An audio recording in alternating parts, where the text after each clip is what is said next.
रहनुमा MQM वसीम अख्तर का कहना है कि वफाक और सूबाई हुकूमत अपनी पॉलिसियों पर नज़रसानी करें। मरदमशुमारी में MQM के वोट बैंक को नुकसान पहुँचाने की कोशिश की गई। हल्का बंदियों में भी गैर मुनसिफाना तर्ज अमल इख्तियार किया गया। वो कराची में मीडिया से गुफ्तगू कर रहे थे। मैं हुकूमत वक्त को, चाहे वो सूबाई हो चाहे वो वफाक की हुकूमत हो, उनसे कहूंगा कि अपनी पॉलिसीज पे नजरसानी करें। अगर आपने जहन बना लिया है कि एक तरफ तो एग्रीमेंट्स भी करें MQM के साथ और दूसरी तरफ इस किस्म की पॉलिसीज बनाएं कि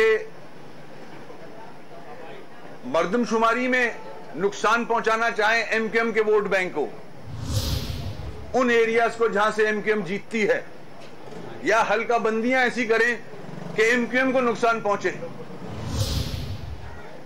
सुप्रीम कोर्ट के ऑर्डर को उस तरह से इंप्लीमेंट ना करें जिस तरह से सुप्रीम कोर्ट ने ऑर्डर दिया है बल्दियाती हुकूमत को मजबूत करने का।